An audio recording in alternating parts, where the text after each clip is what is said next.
पण जन्माला ज्या कुटुंबात आलो त्यांच्या नावाची बदनामी होणार नाही, त्यांना खाली पाहावं लागणार नाही, असं मुलांनी मुलींनी वागण्याचा प्रयत्न करूया. परमेश्वराकडून आपल्या मायबापाचं नाक उज्ज्वल ठेवावं, त्याचं नाव अमर ठेवावं.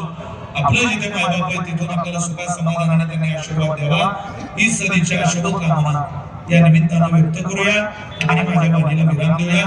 पण पिंगळा संतांचा ऐका, आपलं भलं होईल, अन्यथा आपल्याला परिणाम सुद्धा भोगावा लागेल. काय परिणाम? मॉनिटर वाढवा नको,